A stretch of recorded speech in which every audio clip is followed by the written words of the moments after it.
Jambo Jambo. Welcome everyone. Thank you. Hello. Thank you for joining us this morning and welcome to today's webinar on investments to look out for in 2022. My name is Winnie Andala and I'm an investment advisor with ICEA LION Asset Management, and I will be your moderator for this session. Before I welcome our speaker for today, some housekeeping. I would like to notify you that we will have a poll that will be active during the presentation. Kindly, you can answer some few questions that we will have put on the poll. And the weekend is coming and it's a long one. So we have some giveaways. We will have some questions at the end of the session. And we will have some giveaways for the keen listeners, backbenchers, nawaona kabisa. So please be keen, listen to what the speaker has. And he is coming with a lot that will be of help for us who are looking to invest. Of course, the questions will come after the presentation. And we will also have an opportunity to submit our own questions, your own questions to the speaker today by typing your questions during the presentation at any given time on the chat. We will be able to collect this and address them at the end of the presentation. Now, to welcome the speaker for today, Mr. John Ndegwa. He will be taking us through investment opportunities to look out for in 2022. This subject in which we should actually be deeply interested in, because it's by avoiding financial investment mistakes that we can best ensure our financial futures. Our speaker is a portfolio manager with ICEA LION Asset Management. He's been in the industry for over 10 years experience, so he knows what he's talking about. He has vast knowledge in financial markets. So ladies and gentlemen, John Ndegwa for you. Karibu sana, John. Thank you very much. A good and warm welcome to you all. Welcome to this webinar. Our topic today is investment opportunities to look out for in 2022.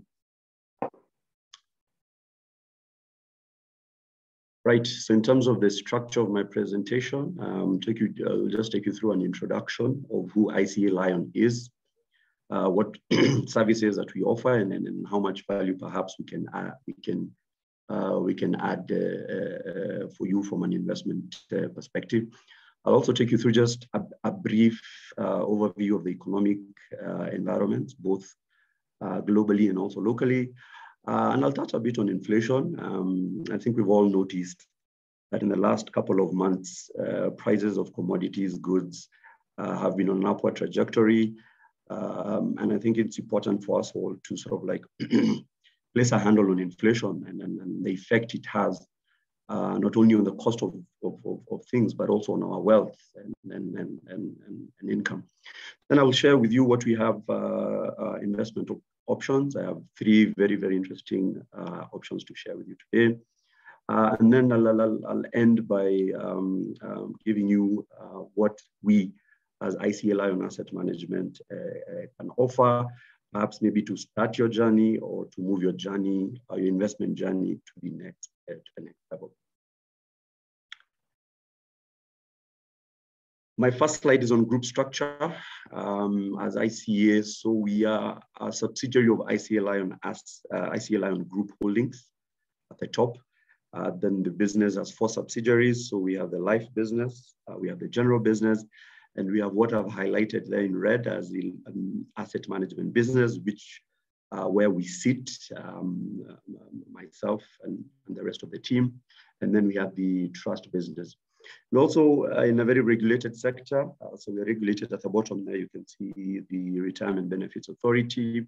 We're also regulated by the Capital Markets Authority, and also the insurance regulatory authorities. So, a highly regulated sector that we operate in.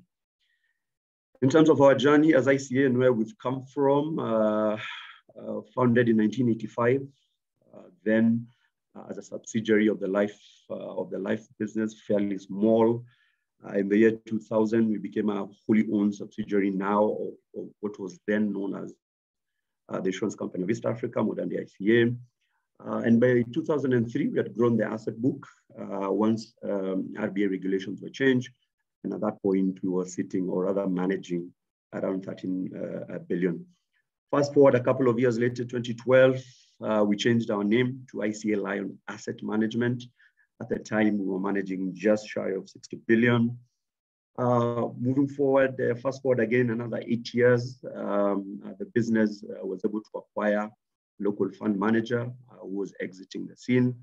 And that pushed, at the time, our AUM to around 160. As we speak, we are now at 260 billion, that is around $2.6 billion. I think that puts us as the third largest asset management business in this part of the world. In terms of our capabilities, that's what we can offer. We can give you access to listed shares. We're in the process of setting up a derivatives process. We can give you access to infrastructure assets, primarily through PE and also directly through special purpose vehicles. We can also do property. We do private equity as a standalone. We do offshore, corporate bonds, and also we are very, very, very well skilled in government bonds in general. So that really is an investment universe and just generally the skill set that the company offers. Now I'll move to the second part of the presentation, looking at the global economic outlook. I think 2022 has first become a very uncertain and volatile year. At the beginning of this year, I don't think many of us had foreseen that Eastern Europe, there would be a war in Eastern Europe. However, on the 24th of February, Russia invaded Ukraine. The war is still ongoing, and the effects of the war have been felt across the world. Primarily on commodities and commodity prices. Remember, Russia and Ukraine are both very big producers of oil, wheat, and various other metals that are used predominantly in industries. What that has meant is that inflationary pressures around the world are now a concern. Most central banks are now dealing or grappling with inflation. More often than not, what they have to do really is increase rates. You can see at the bottom left there, we're saying the US Fed, we believe, is likely now going to go through a rate hiking cycle. They increased their key policy rate by 25 basis points. All indications are that they're likely to do a 50 basis points. Now, the thing about that part of the world is that a 50 basis points or 0.5% increase in interest rates has a very, very, very big effect on cost of debt. You remember that debt levels in that part of the world are also quite high. Global supply chain issues, that came to the forefront towards the end of last year as more economies opened up. Some factories were shut down, and as more and more opened up, it proved that demand had outstripped supply, and a lot people are finding themselves on the back foot. You order for something, it takes longer than it normally would, and it also cost a bit more. In periods of uncertainty, bottom left, typically what happens is that investors tend to rush to the dollar. The dollar is considered a safe haven. It is the world's reserve currency of choice. Therefore, more often than not, whenever there is a general uncertainty or risk averseness at global level, investors tend to dump all other assets and currency and sort of like flood to the dollar. Obviously, a strong dollar has very, very many implications, particularly for emerging markets and frontier markets. Remember, we have borrowed quite a bit in dollars. It means our cost of funding those debts is obviously going up. And also, quite a number of emerging and frontier markets are net importers. And, the currency of trade at global level is a dollar. So the direction the dollar takes is very, very, very important. And it's something we continue to do.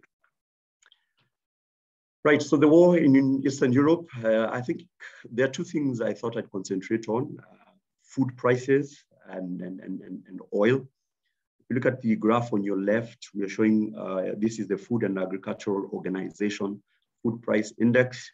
You'll notice the 2022, the red line, quite steep.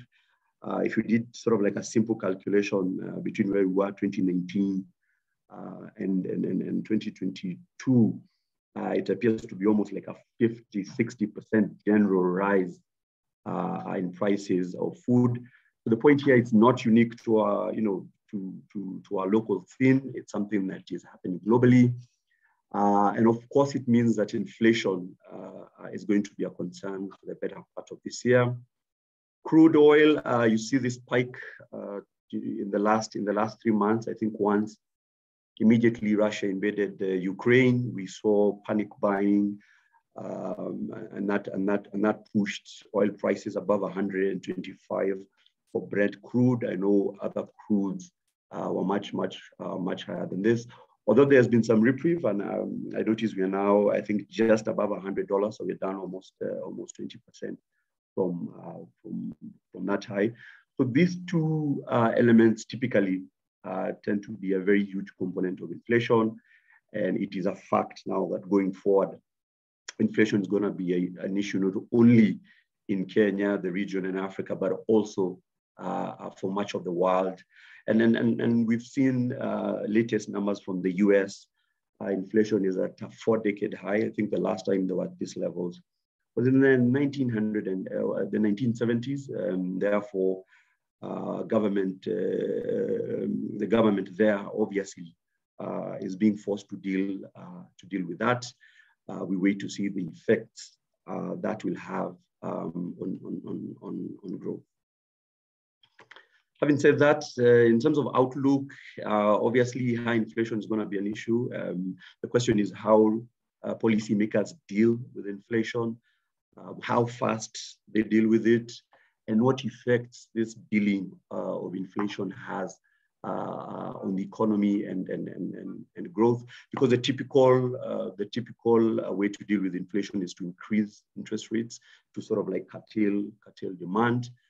But then again, they have to be very careful not to push rates too high that they cause debt defaults. So they're sort of like in a catch-22 there.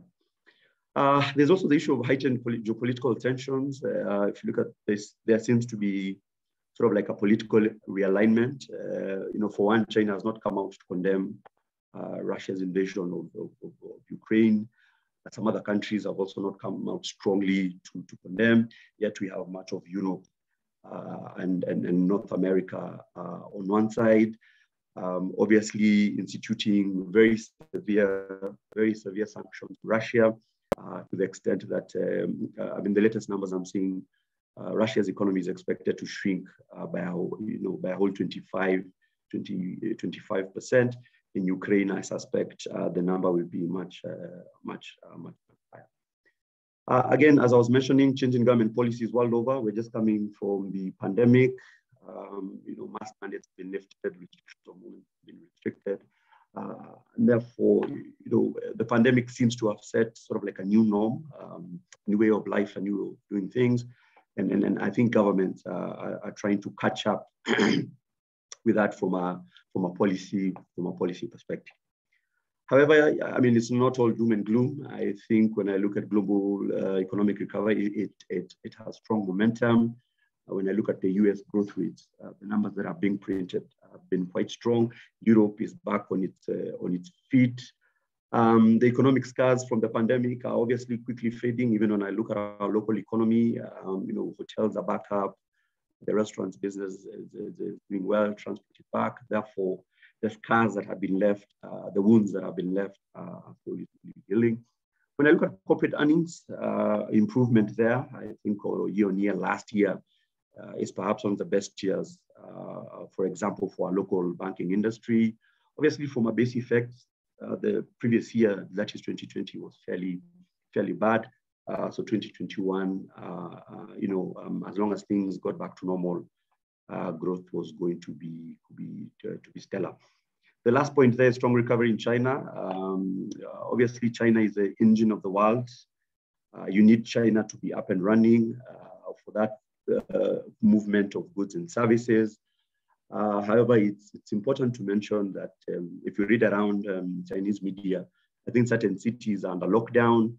I was reading that Shanghai, which is a big port city, there's a backlog of ships. So it remains to be seen whether this will have an effect on global trade. But for sure, I think when we have a discussion 3-4 months line, that is something that will definitely come up.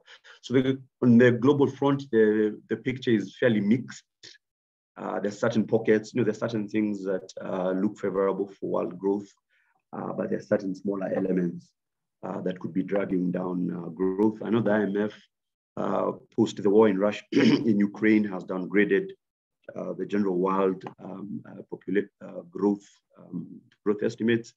It remains to be seen.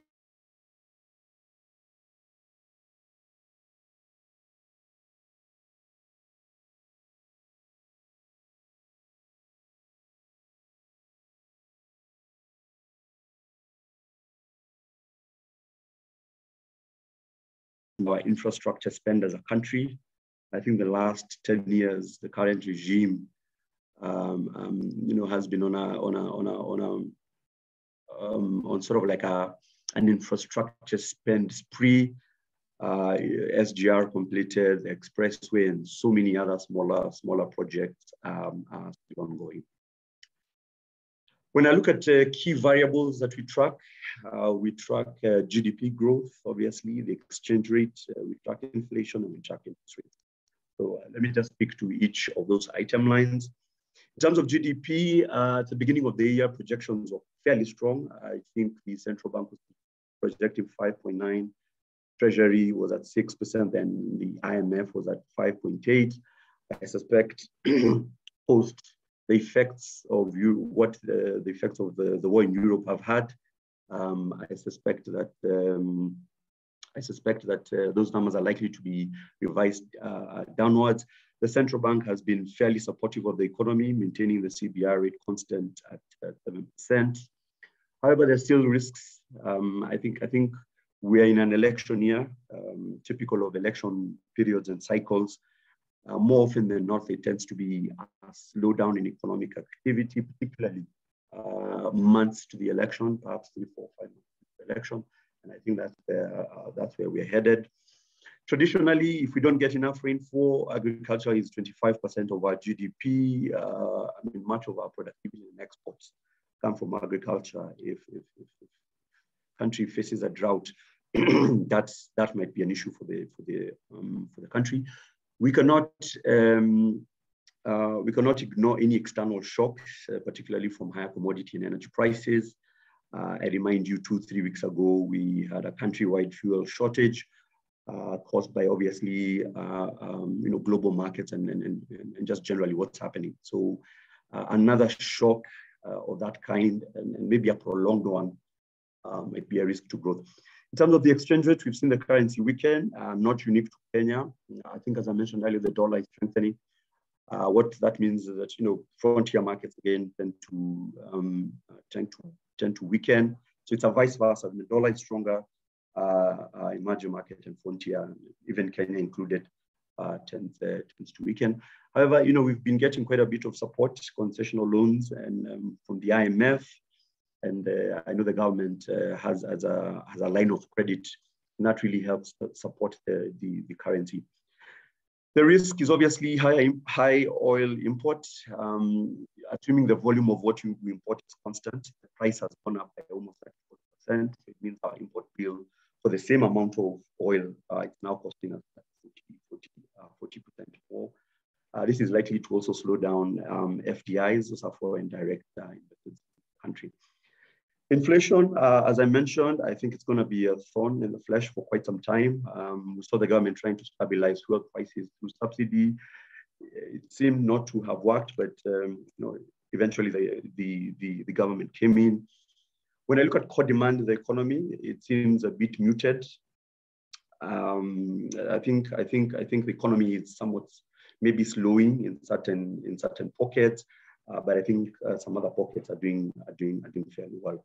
On the interest rate side, it's been an interesting 6 months. We've seen bond yields tick upwards. Investors are generally demanding higher interest rates from the government whenever we lend to them. Case in point, they just issued a 15-year paper. Typically, a 15-year paper would come anywhere between 12.5 and 13. This one almost clocked 14%. So the government is under pressure from a cost of borrowing perspective. But we suspect that it's up until the end of this fiscal year, which ends in a month, in 2 months' time. Maybe then after that, the pressure is likely to yield. Obviously, deficit spending is an issue, and a lot of that goes into development. Obviously, again, on the risk side, borrowing, fiscal pressures, we typically spend more than we make. If you look at government expenditure versus government revenue, there's always a deficit, and that deficit is funded through borrowing both in the local market and the international market. And if you remember, towards the end of last year, the government successfully issued a Eurobond worth $2 billion. That was oversubscribed, and the rate was fairly okay for a level of sovereign risk. The other point on my end is obviously we cannot ignore elections and the election cycle. We are smack in the middle of one. I think in a month the official campaign period will start. So what we try to do here is the key 5 metrics that we track and how they performed in the last 2 elections. We focused on the last 2 elections because we felt that 2007, the structure of the economy was very different. I think the economy now is much bigger. We've rebased, I think, almost twice. So I think the economy is almost 2 times or 3 times what it was 10. And then remember in 2013, the new political dispensation that the county government allowed, and so on and so forth. So you can see in those last 2 elections, Treasury 1-year money was, where it normally is, 10.6, 2017, 11.2. This year, you can see slightly lower at 9.7. Sovereign bond return, 2013 fairly strong at 16, 2017 also way stronger. 2022, that's just a year to date, so that's in almost 4 months period. When I look at the currency, then we weakened by around 0.3, so fairly flat. 2017 again fairly flat. This year it looks like we weakened slightly more, but I think it's more to do with global dynamics as opposed to because of the election. And then we believe that the currency is likely to continue weakening. And although we don't see sort of like a sharp depreciation in that, but we see that weakening. If you look at inflation, 2013 was pretty high at 7.2 then. But if you look at 2017, fairly low at 4.5, and now we are around 5.6, and we are well within policy target. If you look at the market, the equities market, 2013, you can see a very, very strong performance, 44%. 2017, another strong performance of 20.4. Now in the past 4 months, down 7.5. Again, I cannot underscore or overemphasize the way global dynamics. We've become a very globalized community, and half of the volume that moves on the NSE is actually foreigners, and they tend to be very information sensitive. So they've been, selling off a bit, and I guess just choosing to sit on the sideline and wait for things to sort of like normalize or come down. Right, so key investment themes this year. I think inflation is something that we all need to worry about because it has a number of effects. First of all, is eating the value of your money. Further down the presentation, I'll show you how in the last 5 years, local currency has lost value, and now back that up with why you need to think about investing. The other thing is about risk profile. I think I look at global and domestic level. Things have become riskier than they were last year, but obviously riskier in 2020. We need to understand our risk profile, both at corporate and also at individual level. You need to understand your risk profile. Are you the type? Are you the type that takes risks? Are you the type that does a bit, 50% something risky and 50% something safe? Or are you the type that likes to be fairly conservative, and therefore, you want all your eggs in sort of like one basket? The other third thing we need to wrap our minds around is the horizon, the time horizon. Are you a short-term investor? Is this money that you will need in the next 3 months or 2 months? And therefore, what investment suits that? Medium term, is this money you need a year out or 2 years out? I mean, what should you be investing? And also, are you a long-term investor? Are you here for the long haul? It needs to be very clear to you as an investor. How long is long? Is long 3 years or is long 10 years? Our definition long anywhere between 5 and 10. Moving on, I thought just to make us understand inflation. So in terms of the definition, inflation is a sustained rise in the general level of prices in an economy. I think I've been seeing memes going around of how prices of cooking oil have gone up, prices of gas has gone up. That is inflation. And you're now spending more than you used to, say, a year ago for the same amount of product. So each shilling now is buying fewer goods and services and buying you less than it bought 2-3 years ago. Now, what inflation does, it encourages spending and not investing, because investors, to some extent, you want to consume now as opposed to investing because you feel your money is being eroded. If you look at the picture on your right, you have a lot of money. Inflation comes in between, and in the end, your notes turn into coins, meaning that the value of your money gets eroded because of inflation. And in many ways, inflation is effectively a tax. Your first tax normally, and then the goods sold, and then the prices of your household consumables on a daily basis goes up. So in effect, it's almost like a tax. So in terms of, to put it into numbers, what I did here is I took 10,000 shillings and I said, if in the year 2017, you had 10,000 lying idle somewhere, be it in your bank account, earning, I suspect, zero or very little, or under your mattress. So just within that year, the value of your money fell by 5%. So what you're seeing in between the bar graphs is the inflation rates over those years. So by the end of 2017, the 10,000 was actually worth 9,119. Fast forward to the next year, it was worth 8,700 shillings. A year later, worth 8,300. Now, as of the end of last year, that 10,000 shilling was in a way worth 7,381. Now, this is a very simplistic way of trying to explain inflation. And as you can see, you need to fight inflation. You need to bust inflation. And I think that's where I'm here today, to try and give you ways or show you ways that you can overcome or protect the worth or value of your money, protect your wealth, and keep your purchasing power. Purchasing power means had you taken this 10,000 and put it in an investment that was earning just at inflation, you would still be at the 10,000. But you can see you're not there. And I suspect if you look at the basket, if you walk into a supermarket, if you look at what 10,000 could buy in 2017 versus now, I think the basket has shrunk to some extent. So I hope I have put into perspective the effect that inflation has on the value of money.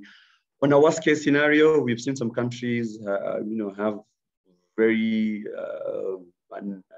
anomalies. Case in point is in Zimbabwe. If you all remember, in 2008, Zimbabwe's annual inflation was $79 billion. I mean, that's a mind-boggling number. It means prices were doubling every 24 hours. So you go to buy bread, 50 shillings today, tomorrow it's 100. The next day, it is 200. The next day, it's 400. So inflation can wear its ugly head. I remember back then we were seeing people going to a local shop with a wheelbarrow with stacks of money. You can see the young man there holding a stack of cash. I suspect he was going to buy maybe a lollipop or something of that sort. Right, we now get into the crust of it, the investment opportunities that we thought we share with you. The first option for us is from sort of like a risk profile perspective, what I'm calling soft risk, soft life, a money market fund. So why a money market fund? What does a money market fund do for you? One, it is capital protected. If you put in 1,000 shillings, you are unlikely to get anything lower than 1,000 shillings. Two, it is low risk, right? And it offers liquidity. A money market fund, if you have money with us, you need your money today, you give us 2-3 working days, you have your money. Compare that with fixing your money in a fixed deposit. Once you're in for 3 months, you have no choice but to be in for the 3 months. And what our money market fund does, it accrues interest on a daily basis and also on an annual basis. So if you're in the fund for a week, you actually get to accrue interest for that week. It's a regular source of cash flow. We see a lot of our clients opting for, if I have 1,000, my interest for that month, paid into this account. And people use that for consumables and for their cost of living. The other way to think about money market is the parking lot for cash. You have just sold a house. You don't know what to do with the money as yet. Come open a money market account. You are going to college in the next 6 months. Instead of that money lying in cash or idle in a bank, come park it in a money market money market fund. Then the last point there, really for me, which is the gist of the matter, is that the money market for me is an inflation hedge, or what I'm calling an inflation buster.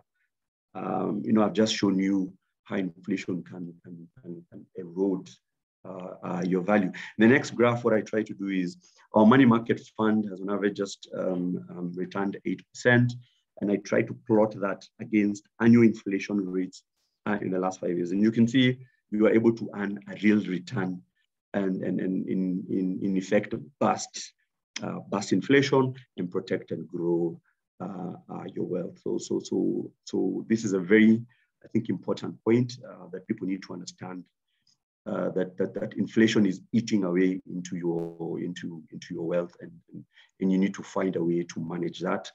And one of the easiest and best ways to do that is through a money market fund. Then what I did here is a simulation. Again, we have to be retrospective. I tell you, in the last 5 years, if you are in our money market fund, and the second column to your left, if you had put in 10,000, that 10,000 was worth 10,848. The next year, worth 11,769.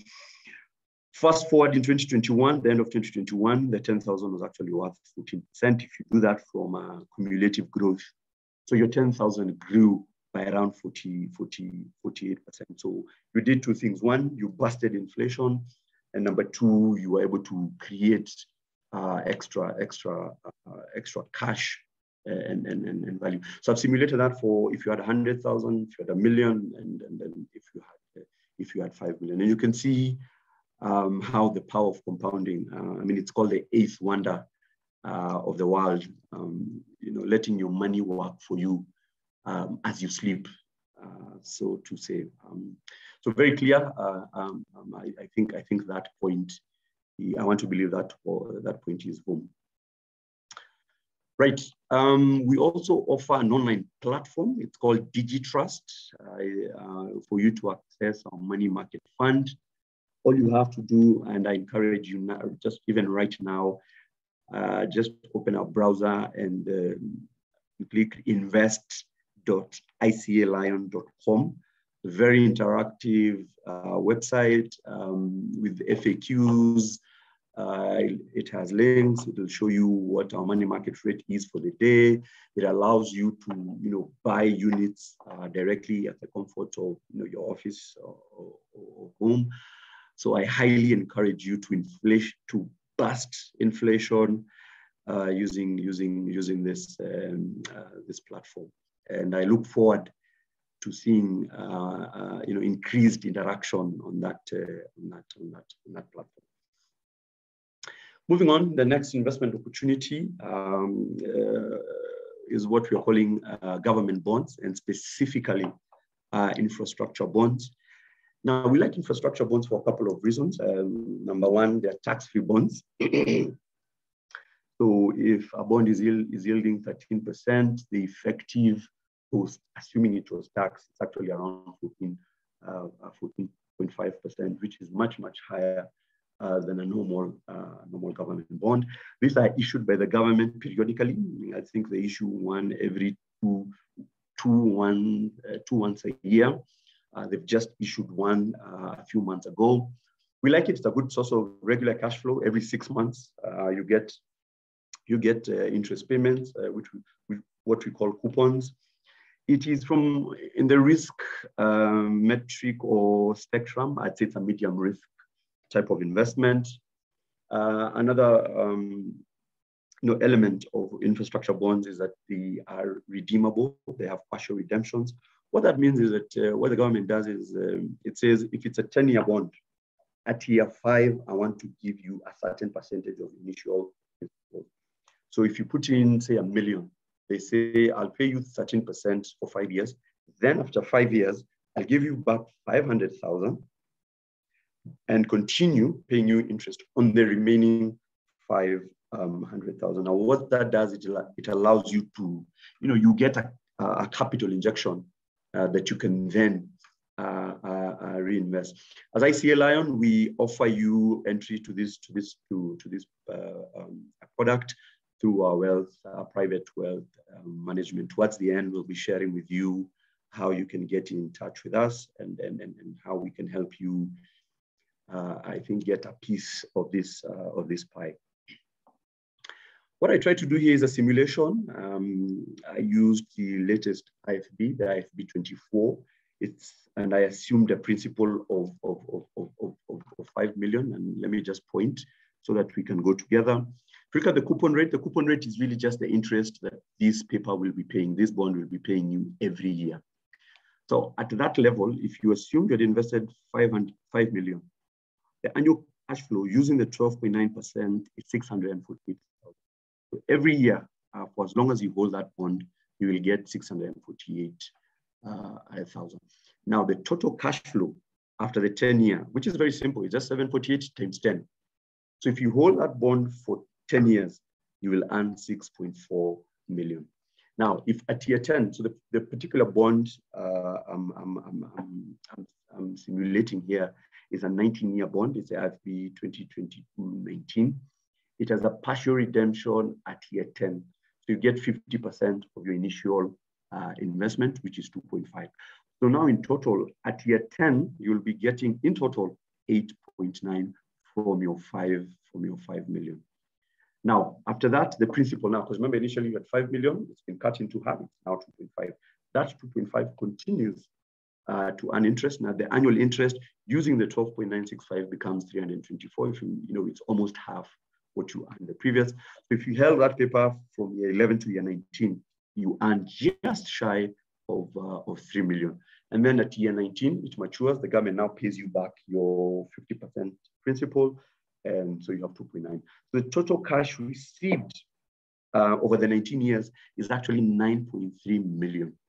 So your 5 million generates 9.3 million over the 19-year period. And then towards the end, you get your principal. So your 5 million investment is now growing to be 14.3 million. I think by any standards, this is fairly strong. That is almost triple the initial investment. And then remember, there's an assumption that this 648 in annual interest that you're getting, I've assumed you're not investing it. But if you invested this 648, perhaps in, let's say, the money market fund, the 648 for sure at year 10, off the top of my head should be an 8.5 million. So you get an extra 1 point something for reinvesting the annual cash flows, that you get. What I try to do in the next slide is a graphical representation of that. I think visuals tend to be better. So you see your initial investment of 5 million. You have this 10-year period where you will earn a 6.4, essentially 6.5 million in actual cash. I must emphasize that. That is cash flow that hits your account. So for the life, for that 10-year period, you'll get 6.4. Then remember, at year 10, the government gives you 50% of your 5 million, which is 2.5. So up until year 10, you have 9 point something million from your 5 million investment, and still you continue earning for the 9 years that you continue to hold that bond. You earn an extra almost 3 million, and remember, towards the end, you now earn your 2.5. And as I said earlier, your 5 million investment is almost tripled during that period. Obviously, again, calculations assume that the cash received is not reinvested.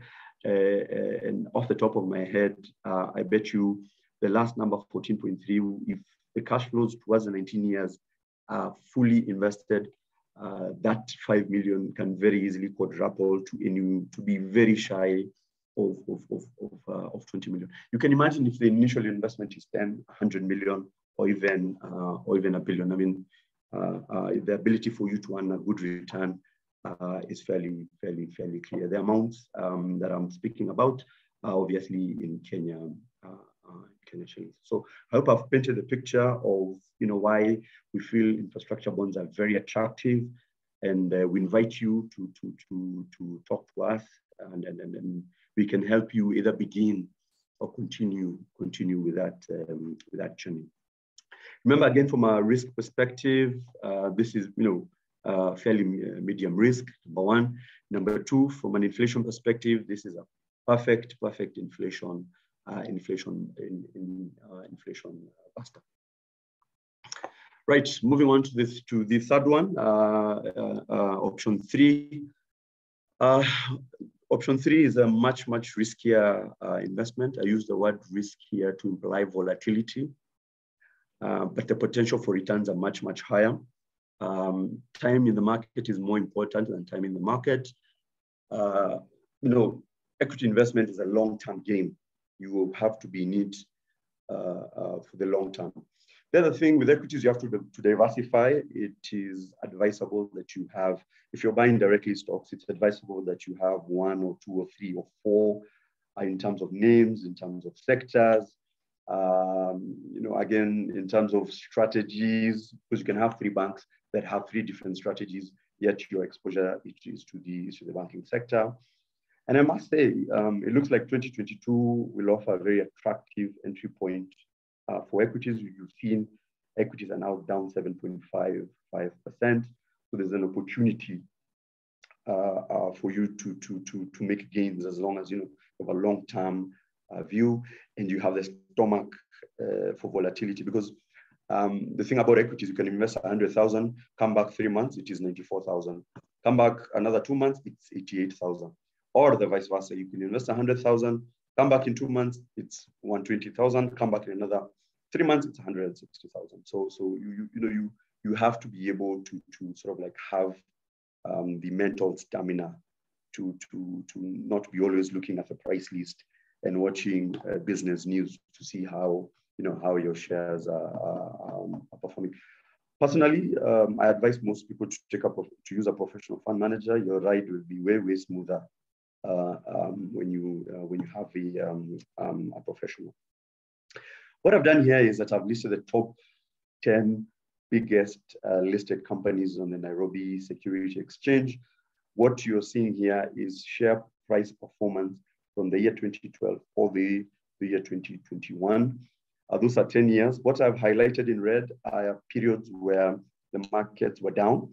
You could see of the 4 years were not the best for equity, but even within the positive years, there were certain counters that did not perform well. If you look at this column to your second last column to your right, that is a 10-year return.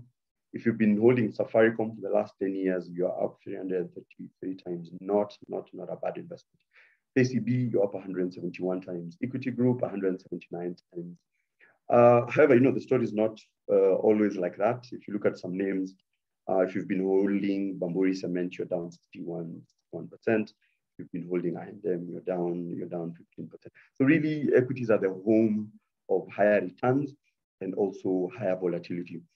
What I've also tried to highlight here is the election years, and you can see, as I'd mentioned earlier, in fact, in the year 2013, Safaricom did very well. So did the likes of KCB and Equity. You can see again in 2017, markets were able to really ignore, if I could use that word, the political tension, the political noise, and posted good returns. On a year-to-date basis, the story has changed somewhat. But I need to emphasize, I think we're only 4 months into the year. The election is in August. A lot can happen between the months of September all the way to December. So again, it's an election year. We are showing negative performance, but then again, as mentioned, it's still early into the year. It's important that I mentioned in 2017, at some point, if I remember, 1st of September 2017, when the elections were nullified, the market took a hit, and I think at that point, the index was the index performance, and most stocks were quite beaten, but we saw them recover as the year progressed. So, in summary, very good returns, but also quite volatile. Time in the market is more important than time in the market. I see people trying to, I hear Safaricom is now. I think it's a good time to buy. And I sell after. What we advise is that do your research. If you want to go direct, do your research. If not, just look for a professional fund manager and let him deal with the nuances of the market. And your work for you is just to receive a statement, every so often showing how your investment is performing. Now, to underscore the point of why you need the professional fund manager, I took our equity fund. Again, remember, for me to deliver some of these points, I have to be progressive. I have to look backwards to show, because history is important. Although it is not an indicator of future performance, it's a basis of making decisions and comparing different investments. You can see on the left, that's the ICEA Equity Fund run by one of my colleagues in the year 2017. Again, I assumed if you had put in 5 million, by the year 2017, your 5 million was 5.9. By 2018, true to the theory that equities are volatile, again, you were down 5.3. But come the next year, 2019, you are up again and crossed the 6 million mark.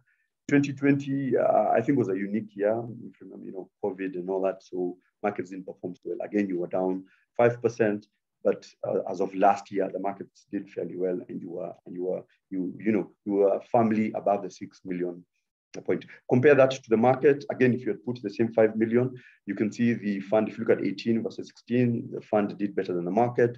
On a down year, if you look at, the market was down fairly steep. The fund was not, the fund was down single digit. The market was down double digit. We have a year where the fund did well, returned a positive performance, but the market returned a negative performance. And the explanation is very simple, is that the fund was in the right stocks, the stocks that did well, but the market, is a blend of everything. So the bad stocks, the good, and the flat ones. And so if you look at 2020 again, the fund was down, but not as steep as the market. The market down almost 30%. But the fund 11%. You can see there, your 5 million has reduced all the way to 2.9. At the bottom there, the effective return on the 5-year is 20% if you're in the equity fund, and negative 40% if you're on the NXT or NXT20. Right. So those are the 3 investment opportunities that we had for you. I'll just end now my presentation with, again, what ICEA Lion can offer. We have a wide array of investment vehicles. We have the money market fund. I've talked about the fund objective, the risk profile, and the name of our fund. The equity, we have the mixed portfolio portfolio, which is the capital growth, which I manage. We have the fixed income, which is managed by a colleague of mine, and their name. We also can give you access to the property market through our listed REIT. I think it's the only REIT listed on the Nairobi Securities Exchange. So ladies and gentlemen, I think I'll end at that point. Please live happy and invest wisely. I thank you all for your attention. Thank you so much, and we look forward to hosting you another time. Thank you. Thank you so much, John. We've really been enlightened. Lot of information. I know right now we won't just be saying inflation and you do not know what inflation really means. Ukraine people are fighting. We don't know how it's affecting us. I think right now we can now know exactly what is happening in the market. And thank you so much for taking time to put this together and give us a preview and guide us on exactly what we need to, or where we need to put our monies in. I know we have a lot of questions, but before we go there, we had a poll, and I would like to maybe give you the results as per now. The first question on the poll was, if given 1 million shillings today, what would you invest in? 24% said Kaploti, 2% transport industry, 10% capital towards your entrepreneurship, 2% bank fixed deposits, 4% cryptocurrencies, 57% money market funds, and 0% no investment. So really, John, I think a lot of people have picked what you've been talking about, and they're really now comfortable saying that they put their monies into the money market funds, and that means they understand what exactly you're investing in and what exactly they should expect at the end of the period they'll be investing. This is good. Thank you. Thank you very much. So going forward, we will now go to the questions and answers. I know some of us have typed the questions under the chat tab, but we have been able to pick them out. So we will be going to question number 1 from Melvin Mudhoni. Melvin was asking, please elaborate on ICEA Lion's offshore market offering. John.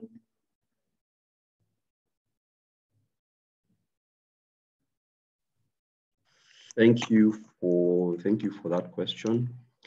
The way we've gone around it is that we've partnered with some international players called PGIM, very well established offshore manager with a wide array of products. I mean, one equity fund can be split into so many variables, tech, we have pharmaceuticals. So yes, we can offer, though not directly through us, but through a partnership with our partners called PGIM. That is part of the Prudential Investment Group, which is a very, very large asset manager in the US. So, I mean, if you get in touch with us, that's something we can help you pursue. Thank you, Jen, for that. Another question from James Mugai. Is the government likely to issue another Eurobond as earlier suggested as the year started? What is the impact of the government lengthening its maturity period for T-bonds for financing purposes? Does it lead to higher or more interest payments eventually? I take those two. Okay. So the first, the Eurobond, what we've seen the government do is that every 2 to 3 years, they issue Eurobond. First is, and the first idea of a Eurobond really is to tap the offshore markets. Interest rates at global level tends to be much lower than Kenya. So the last time they issued a 5-year bond, I think they got around 6%. A 5-year bond in Kenya is around 11.5 or 12. So you can see it's half of that. Again, it's to show up our local Forex reserves. The central bank, if you look at the central bank's reserve, it's progressively, and at some point we had touched the $9 billion mark, which is the highest we've been. The challenge with the Eurobond comes when we are repaying it, because if I could give an example, the beginning of 2020, assuming we were paying $1 billion for a 5-year bond, then the currency was at 100 to the dollar. Now it's at 115 to the dollar. I'm now answering the question on impact. So you can see just from that, it's costing us 15% more to pay for the same $1 billion. So the effect is that it can put pressure on cost of borrowing. You notice that the government spent quite a bit of our revenues to pay our debt. But if the currency was to somehow strengthen, it gives them a bit of more room to deal with that. So in terms of impact, is that it's impacted more on the currency front because we don't print dollars. Our currency is Kenyan shillings, and therefore we have to go to the market to source these dollars in order to pay for those Eurobonds, and then it can become expensive in the current environment when the currency is weakening. The second one was on the lengthening of maturity profile. So around 3-4 years ago, the central bank decided to lengthen its average duration of its bonds. I think at the time it was around 4 years. That means on average, the government book was maturing in the next 4 years. And this was, I think, 4 or 5 years ago. What they did is that post that, they've been issuing quite a bit of longer dated paper, so 10-year, 15-year, 25-year, and 15-year, what we call the benchmark bonds, and also reopening quite a bit of the longer dated bonds. That has two effects. One, once you lengthen your maturity profile, I suspect now it's around 8 years, so it's almost doubles. It reduces the pressure of government in terms of, because if all your book is maturing in the next 4 years, it means you need, and then you remember with bonds, you have to pay back the principal. So it puts a lot of pressure on government to sort of like look for extra funding to pay for that. In terms of cost of debt, in the last 6 months, yes, we've seen investors demand more from the central bank, but generally elongating or lengthening maturity profile, it's something that is done world over, and it makes sense. It doesn't necessarily lead to higher interest rates, although as we speak, we know now a 15-year bond is yielding 13.9, while on average in the last 5 or so years it's yielded around 12.8 or 13%. So in the current scenario, it's putting pressure, but I think over the long term, it may not be much of an issue. And there are three questions. Maybe we'll tackle them at once. One of them is when you say inflation is eating the value of your money, what portfolios are best to mitigate this? That's the first question. That's from Wangui. The second one would be from Douglas Waswa. Is it better to invest in USD versus Kenya shillings?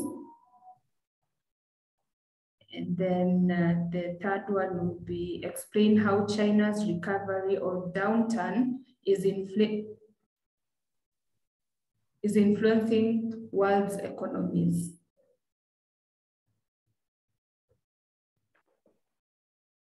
Right. I'll take those three. The first one from Wamboi. Inflation is eating the value of your money. I showed at some point in my presentation how your 10,000 in 2017, if you had kept it somewhere under a mattress or in a bank account and earning, I suspect, zero or close to zero, what that 10,000 can buy you now is around, we saw, I think 7,000. It's lost almost 20-25% of its value in the last 5 years. Now, in terms of a simplistic way of thinking about it, I mean, if you walked into a grocery store, if you compare your basket in 2017, how heavy it was versus how it's heavy now, I suspect you can feel that it's lightened a bit, and that's what we mean. That your 10,000 can now only buy goods worth 7,000, and why is that? It's because of inflation. It's because prices of goods and services have been on an upward trajectory during that 5-year period, and so that explains why we say it's the value of your money. Douglas asked whether to invest in USD in case. In hindsight, yes. The challenge with the currency is trying to call a bottom or a top at 115. Is this, are we likely to strengthen from here? Are we likely to go to 112 or even 100? Or from 115, are we likely to go to 120? We usually advise investors, you go for dollar assets if you have dollar liabilities. If you're in the business of importing, it makes sense for you to be long dollars and to invest in dollars. But if you're not primarily in Nini, you don't have interactions with dollars. If you look at dollar deposit at the moment, last I checked, the dollar deposit for even a year is around 2%. While a money market fund gives you 8%. So as much as you'll say the currency will weaken, you're still buffered within 6% by being long Kenya shillings or having your money in local currency. China, I can talk all day.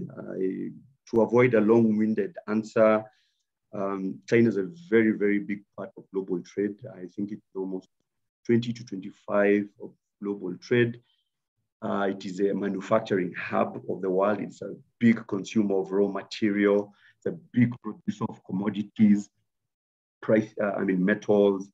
So a slowdown in that economy obviously means less consumption of raw material. Where does raw material come from? Much of Africa, Asia, Australia, and the likes. So those economies will feel the heat of a slower China. Again, if China was to reduce its output, it means on a global level, trade will likely decline. In summary, I think when I look at the Chinese economy from a growth rate perspective, traditionally they've printed 7-8%, and for their size, that was very, very, very strong performance.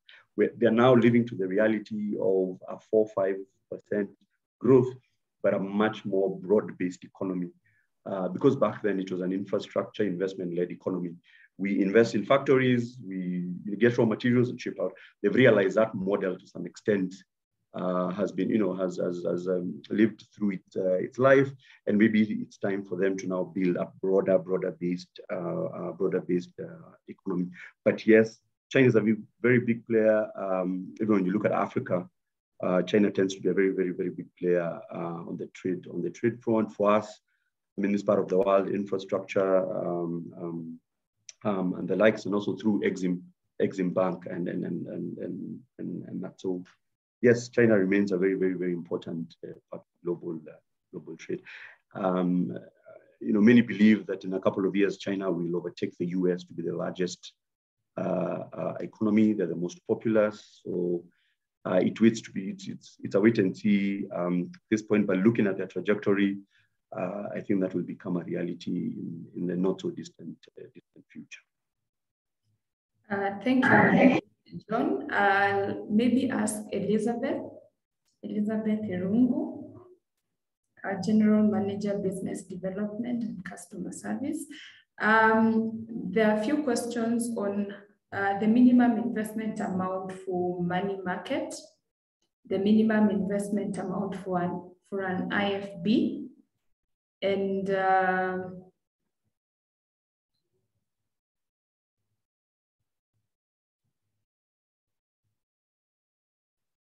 what is the meaning of portfolio diversification? Maybe you can answer the three. Elizabeth?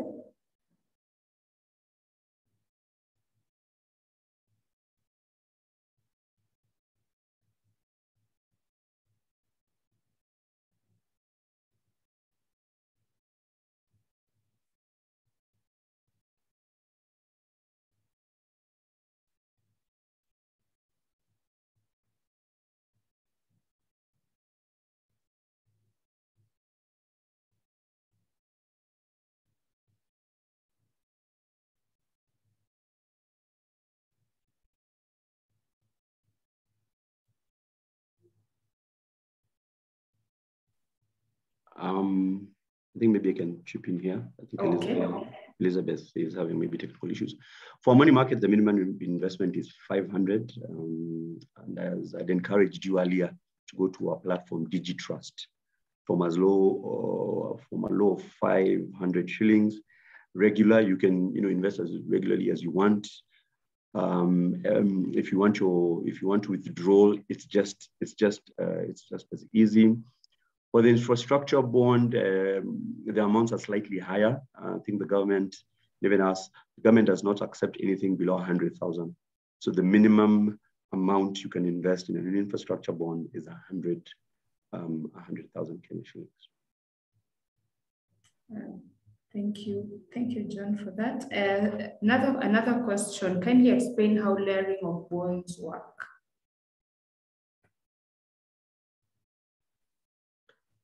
Right, layering of bonds. So if I understand, so what happens is that if I understand this question, so I'll answer the question as I understand it.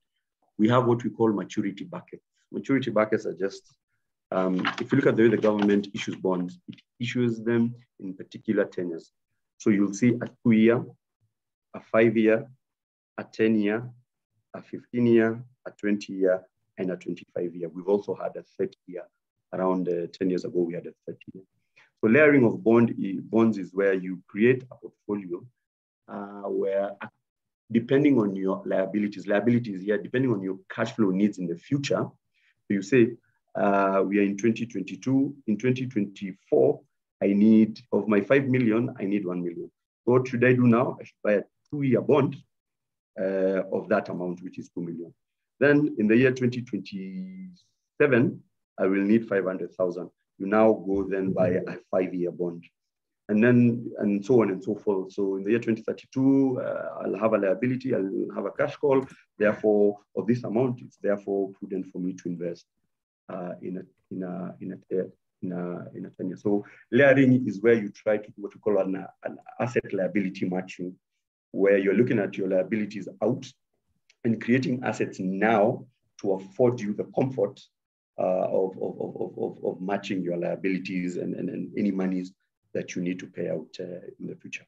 So bond layering, if I understood the question, that's what it means.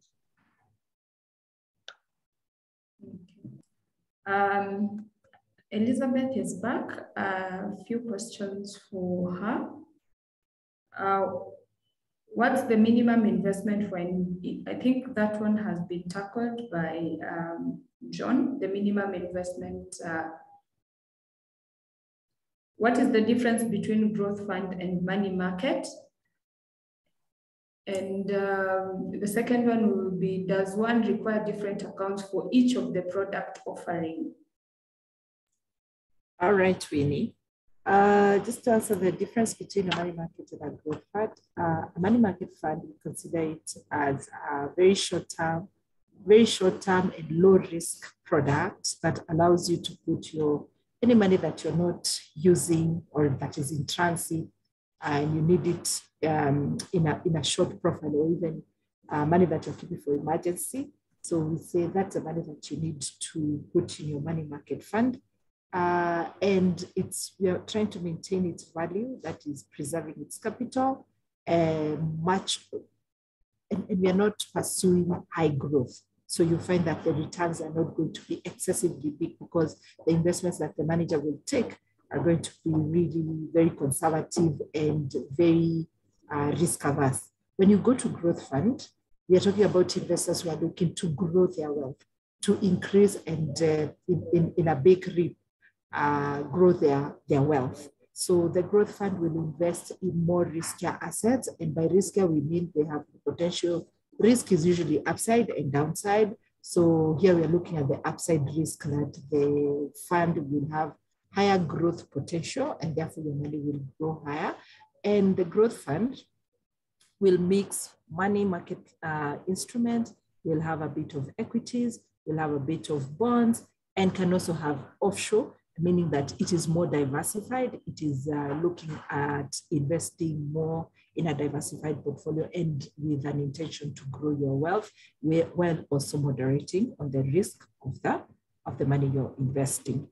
The second question, Winnie, was?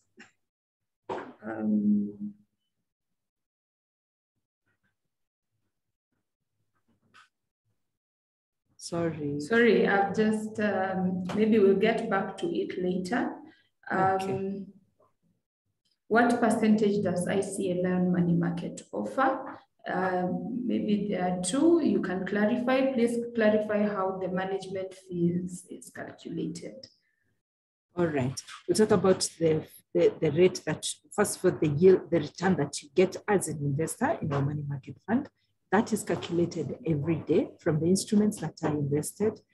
We distribute the income to each and every unit holder, and that's how the return is calculated. The incomes that we have earned each and every day. That's why we say it's there's a daily yield, and then there's an effective annual yield.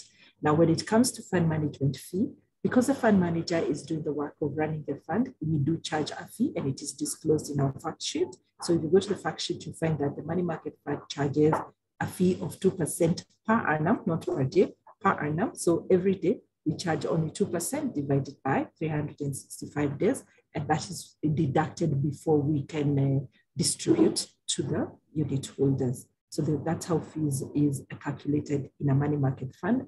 Those who are joining, those who are exiting. So we take care for only those who are left in the fund, because the fund allows people to join and to exit at any point in their journey of investing. Thank you, Elizabeth. There are three questions. I'd like to direct them to John about cryptocurrencies. Wekesa is asking, do we plan on venturing into cryptocurrencies? And what's your opinion on crypto as an investment asset?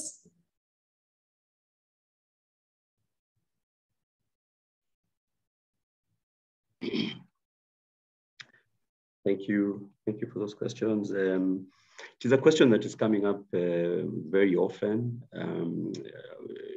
I mean, when you look at a global level, cryptocurrencies have gained favor and popularity, and the flagship cryptocurrency is Bitcoin. We've seen how Bitcoin has performed since it was issued. Initially had a very strong rally, and then collapsed. Then was flat for quite some time, and then in the year 2020 once COVID hit and people were getting, people had excess liquidity that was looking for a home. They were willing to speculate on cryptocurrencies. We saw some cryptocurrencies quadruple 10 times. People made a lot of money. During that period, again, a lot of other coins came up, like Dogecoin. The thinking behind cryptocurrencies is DeFi, it's decentralizing finance. The world as it is right now is centralized. Our monetary system is centralized. That's why every country has a central bank. The people behind cryptocurrencies, Satoshi Nakamoto, if you've read his white paper, it's just to decentralize the world and give power maybe to the people and allow the people to determine what the prices of money is. Now, even the biggest challenge that even at global level, cryptocurrencies still are not a regulated investment opportunity. I think the day we see the US, or the SEC, their equivalent of CMA, which is the Security Exchange Commission, do a white paper on cryptocurrency and what they feel the future is, I think then big money managers and once the big money managers come in, I think then particularly Bitcoin will be worth a look. Looking closer home, we still don't have a regulation, but I see a lot of platforms where you can buy and sell, create a wallet. I think the future of money is digital, that's a fact. Whether it will be Bitcoin or cryptocurrency at this point, it's unclear. It's still early on. If you remember the law of diffusion theory, it looks like Bitcoin is the early adopters. I suspect we're in the early majority of it. The last point for me, that's a very speculative investment. I have seen Bitcoin go down 30% in 24 hours. I've seen it go up 20% in 2 hours. Very, very, very volatile. And as I said earlier, if the stomach for it is there, I see young people especially who believe in Bitcoin and invest in it. But I'd be very, very, very careful when to invest. I guess your entry point is just as much as is as important as what platform you use. People have been conned of their Bitcoin. So it's still a very hazy, still a very gray area at the moment. But I think it's an idea whose time has come, and for sure, the future of money is likely to be in the lines of digital money. Now, I don't know what form that will take. I know very many central banks are now coming up with the digital currencies, which is just the note, taking the note and making it digital. And the idea here is to try and fight the growth of the cryptocurrency space. So for now, we cannot offer, or we don't have enough avenue to offer cryptocurrency. I think if anyone wanted to invest, they'd have to go to sort of like an international platform. But I cannot overemphasize the riskiness and volatility involved in investing in crypto. Thank you, John. And another question about investing abroad from Christopher. He's asking, if I invest abroad in case Kenya is adamant, which problems am I likely to incur with the government when bringing my money home? The second one is about Forex trading.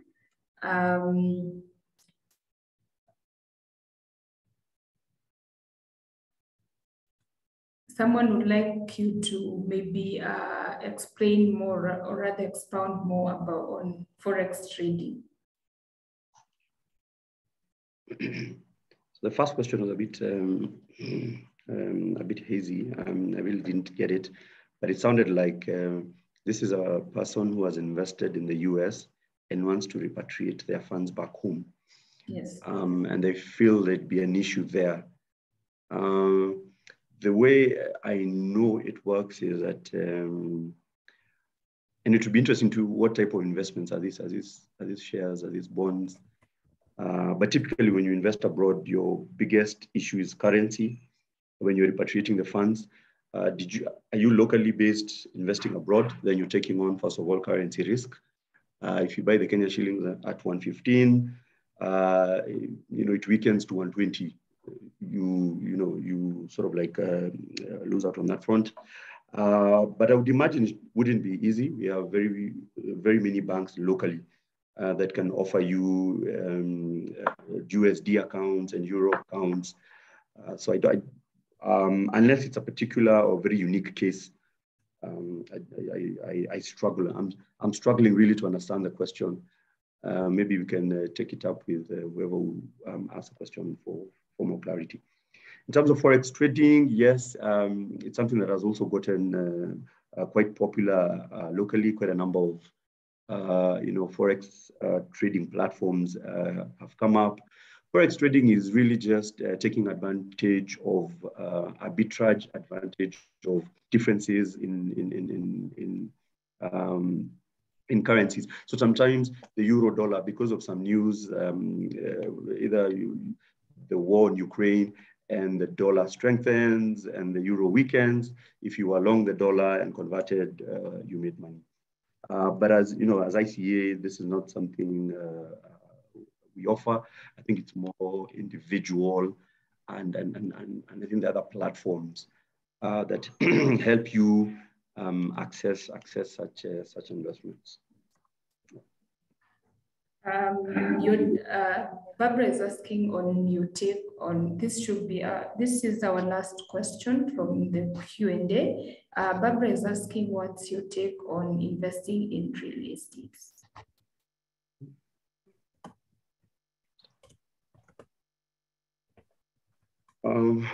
Wow, to avoid a long-winded answer.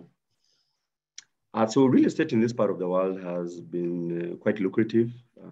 I know people, friends and family who, and I suspect most of us do, who have doubled, tripled the money.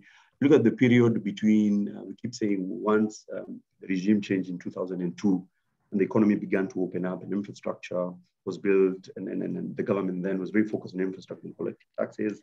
The economy expanded and disposable incomes grew and people were able to buy land, take loans, buy land. And in some areas, because with real estate, location is key. I think everyone on Thika Road, maybe Kiambu Road, talking about Nairobi, was able to make money.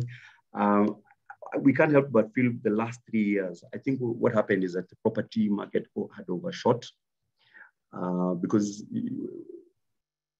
from economic theory, when asset prices go ahead of incomes, at some point, one has to give. Either incomes have to increase to improve affordability, or prices have to stabilize and give incomes time to sort of catch up.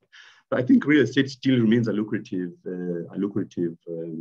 area. We just have to be careful. Location, I think, is number one. Number two, is it residential or commercial? If it's residential, you want to make sure you're in, I don't know, maybe a gated community or so there are a lot of factors around real estate. But yes, it remains a lucrative, part of our market. But a lot of thinking, I think, needs to go into real estate. So I've been talking about direct. That is you going and actually buying a piece of land or a plot or a house. You can also do it indirectly. You can also do it through a listed REIT, a real estate investment trust, which as ICA we have. The price right now is, I think, around 6 shillings. There's a lot in the background happening. And I think it provides a very good opportunity for sort of like a long-term investor who may not have this, I don't know, the 3 million or 4 million to buy a nice deep in Syokimau. If you have anything less than that and you cannot afford that side, you can get exposure to property through a REIT. Thank you. Thank you, John. There's a question that or rather had not seen it, and I would like Elizabeth to take it up. Rachel is asking, our returns are generally lower compared to others in the market. Why is this? All right. Thank you, Rachel, for that question. Very valid. And when you go to the newspaper, you find there is no one size fits all. We have all managers listed there with different returns, and you rightly quote that we are not at the bottom, but we are also not at the top, which is a very valid question. So to answer you in a very short way, one of the things I want you to keep in mind every time you look at managers and investment returns is that returns are always commensurate to the risks. The higher the return, the higher the risk. That one is standard for every manager. Regulated, unregulated, wherever you go. Higher returns become loaded with higher risk. Now, we have been talking here and we've been telling you that money market funds are supposed to be low risk, first of all, protecting your capital before we can even push for higher returns. So as ICEA Lion, we sit back and we look at what is the level of risk that we can assume to ensure that we protect the capital that has been given to us by you investors. You have trusted us with billions of shillings. So we look at instruments that are going to protect that capital. On top of that, we also ask ourselves, there is inflation to be beaten. So we need to look for instruments that are going to return or give us a yield or a return that is going to beat the inflation, while not taking you to the extreme risk where we could lose your money. So on that basis, we end up with a portfolio that is moderately or low risk, but rewarding you enough that it is not jeopardizing the future. Because the worst thing is you wake up and one day we give you a story as ICEA Lion. We've got a long journey with you. We don't want to compromise what you've told us. You have said you want to preserve your capital when you're buying a money market. You also want to beat inflation. Therefore, you want a moderately good return. But if we take you to the extreme high returns, what we're telling you is that we're also risking the very promise that we gave you that we are preserving your capital. So you find that our returns will not be among the highest in the market because we are aware that we need to really take care of risk. And we saw it. Maybe you just need to play back 6 years back, 2015, 2016, when banks were going bust, and they were giving returns of 18, 19%. Now, when that risk happens, you can imagine the pain that comes to the people who are affected. So we try a lot to screen the assets that we are buying. And the only way to see risk in the investment world is through returns. So if an investment is giving me very high returns, I may want to put a lot of questions and maybe sometimes even walk away from it because of the profile of the product I am selling you. So bear that in mind. So we are very cognizant that we don't want to chase very high returns, all in the name of competition, but rather to make sure that we reward you competitively without risking your money, and that one day you can come and maybe we give you a story. So I hope that is helping and comforting to tell you that you're safe. We really take care of your money. We do. Thank you, Rita. I've seen you have responded. Asante sana. Thank you, Elizabeth. Thank you, team, for the response. I know the questions are, there are some still coming in, but we will be able to respond to them privately through chats or emails. Kindly bear with us because of time. So we will go straight to George Mungo. I hope you're still in. Here comes the gifting session. But you have to have very fast fingers, and I hope you are able to listen in to John's presentation, because the questions are coming from the presentation we've just had, and people are about to go to Mombasa, so it's a long weekend. So question 1, what is the definition of inflation? So answers on the chat.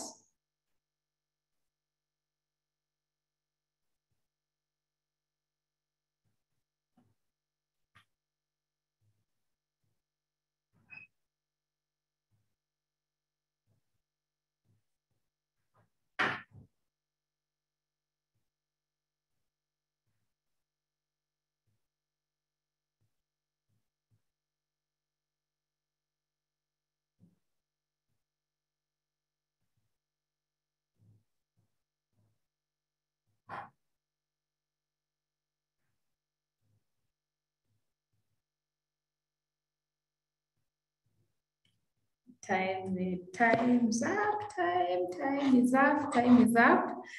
Question 2. What is the name of DigiTrust, the DigiTrust website?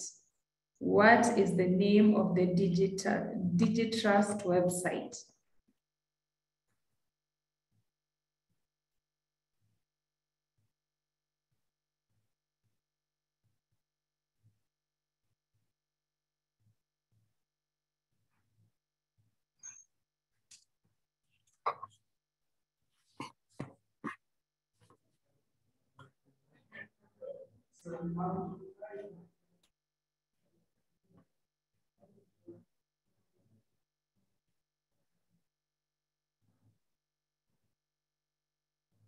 Okay.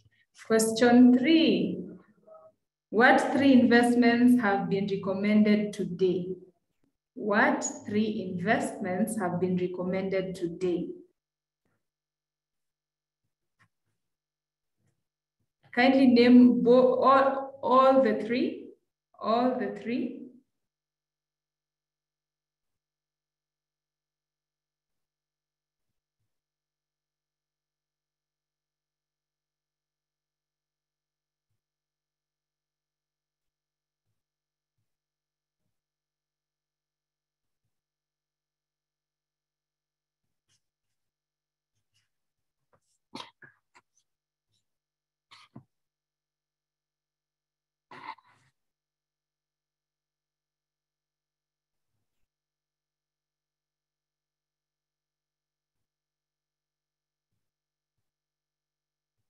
Time is up. Time is up.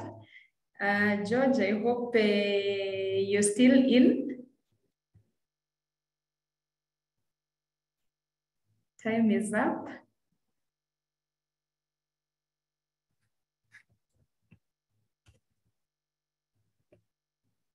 Good. So the winners for the gifts. The winner is Atieno Margaret.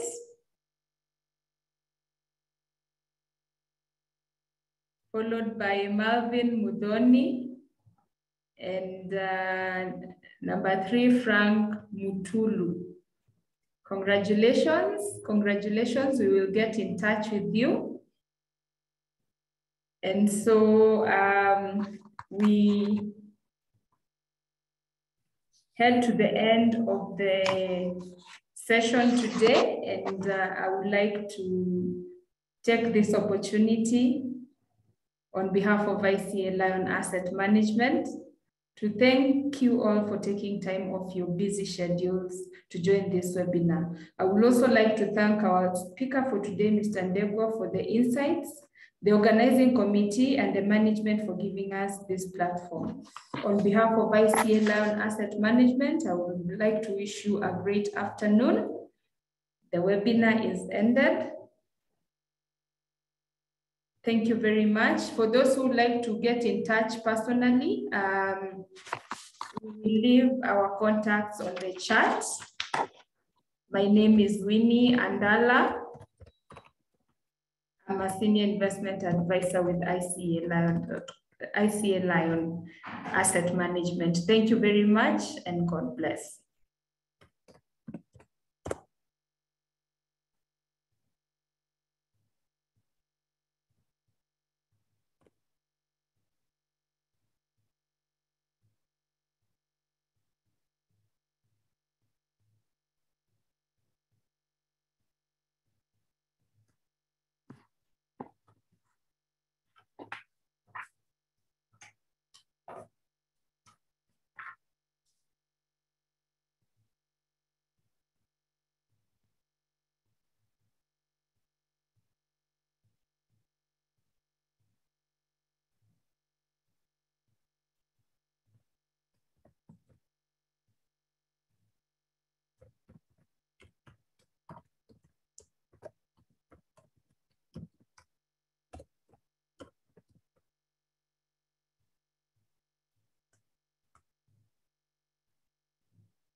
Yes, young boy.